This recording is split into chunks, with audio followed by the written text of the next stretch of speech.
Our specific theme this year in 2020 is sense of belonging, which is part of Naho Pena'a'o, a guidance document adopted by the Department of Education in 2015 to help ground us in what makes us unique here in the islands. Pilina is the word that we've selected, which means relationships that ground us not only to each other, but to place. And we hope that our virtual fair this year can be a reflection and hopefully give you some inspiration to understand what sense of belonging means to you and where you live. So have fun and enjoy and explore. Aloha.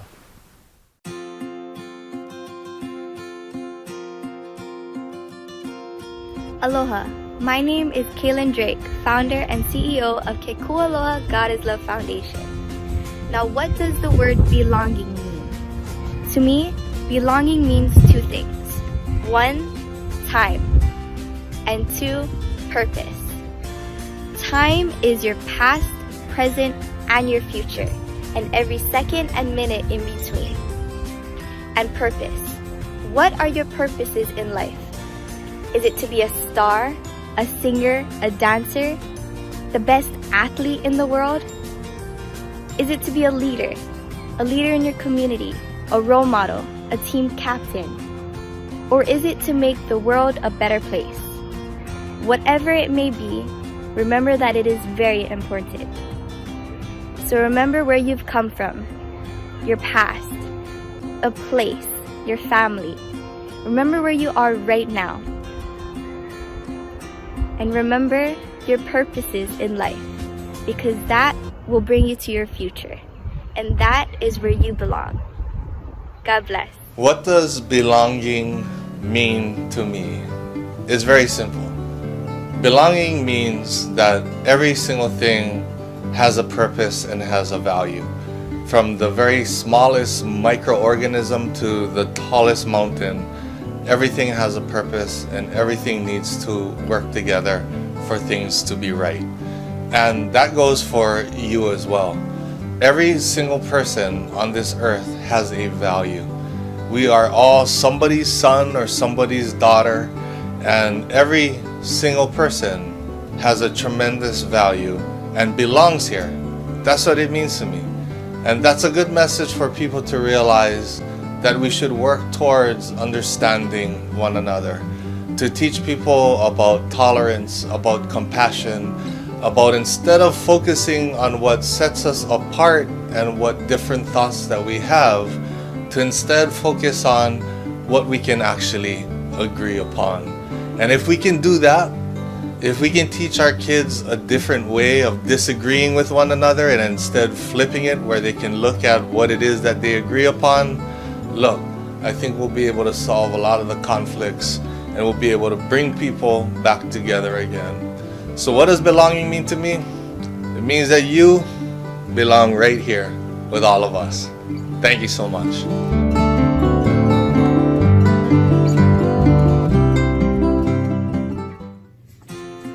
Aloha mai kako. I am Dr. Kalani Kamakar, Doctor of Clinical Psychology and a specialist in behavioral health.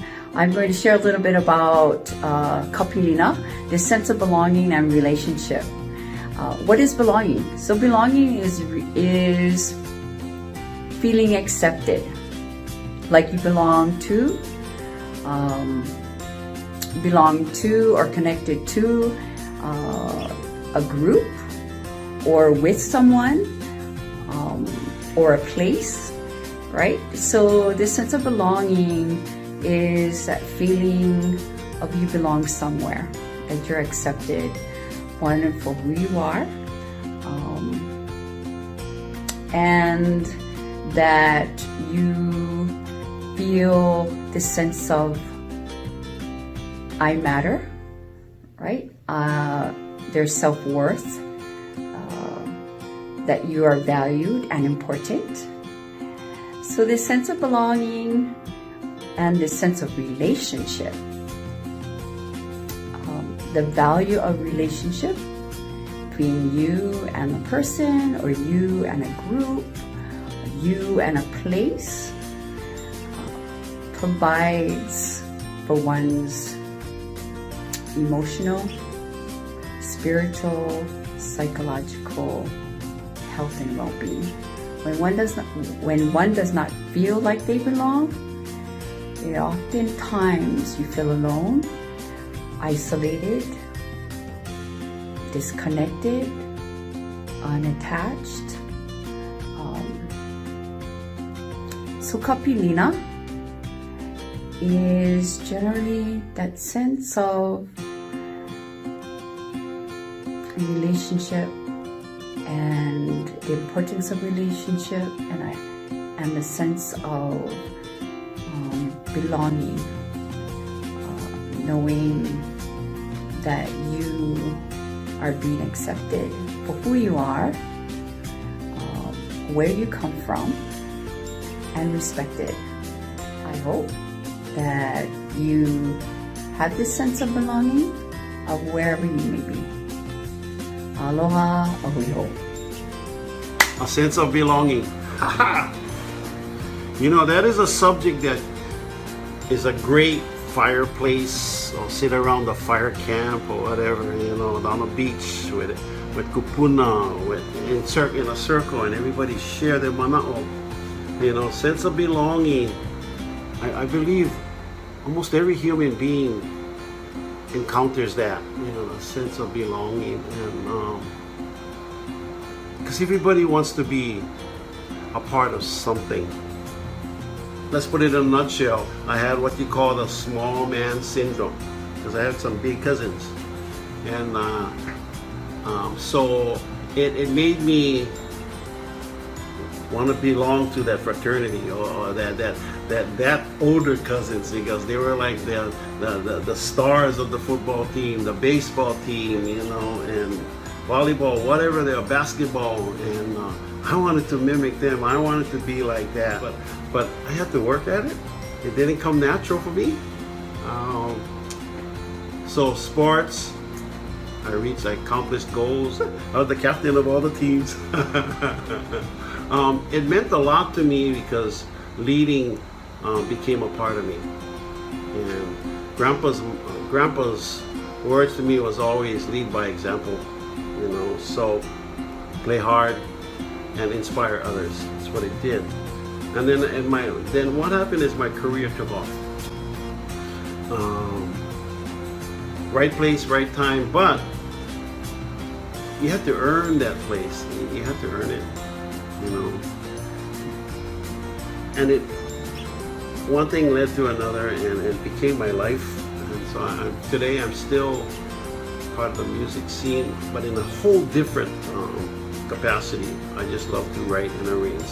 So I continue to write for like Micah Alva, and I've written for Brother Is and so forth, Kapena, Roland. So finally, okay, music, I'm done. So I moved to Kauai, and this is where I got hurt again.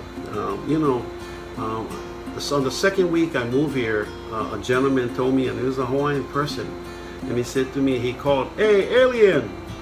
I go, "He calling me?" And he said, "Yeah." Anyway, I felt really hurt. Fast forward, I always had that in me that I don't belong to Kauai.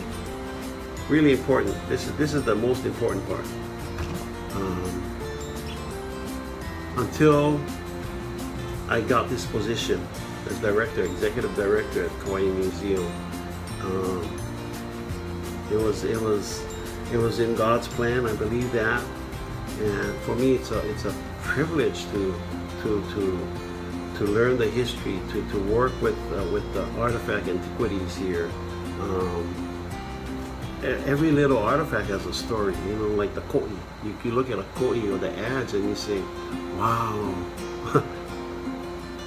what did this particular ads do? Did they carve a canoe that sailed, you know, to Tahiti or wherever? I mean, what was its purpose back then? So it's always intriguing to me to try and find history to the piece, right? And also the history of our royal family, of all our ali'i of Kauai. Boy, the more I study, the more I find out how compassionate the Kauai leaders were. But belonging to being like I belong to Kauai is now happening because of my works here, and then bringing it out to the public, to the community, because this museum is Kauai's. So, but today, I do feel like I belong in Kauai now, which I never had that feeling. But thanks to Kauai Museum, and again, mahalo ke akua, and mahalo for this privilege. Aloha. God bless. Belonging to me has many answers to it. I really feel like it's a place of security, a place where you feel safe and loved and cared for, and that you're also reciprocating as well.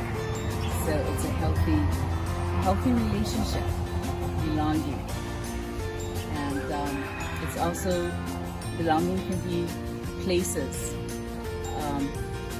that you go to be at the ocean, the beach, the mountains, the forest, just some place to feel that safety and security.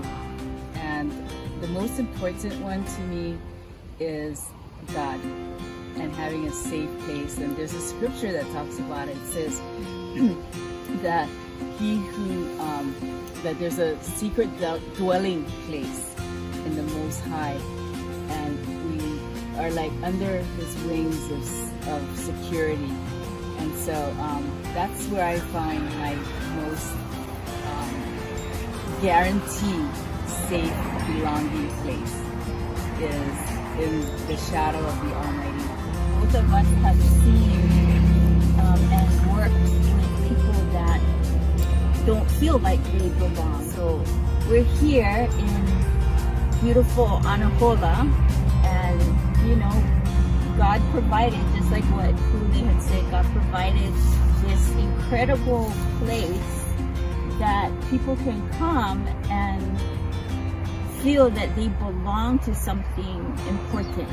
And then we have our own ohana, right? We have our family, and knowing that we can come home to some place safe, knowing that we have our kupuna that we can learn from. And I just love knowing that I belong to an ohana that cares and willing to teach and willing to correct when I need correction, because we need that too. And then we have our bigger community that we belong to. And so, just having that sense of belonging first to the Lord, and then to one another, to our ohana, and then to the larger community is incredible.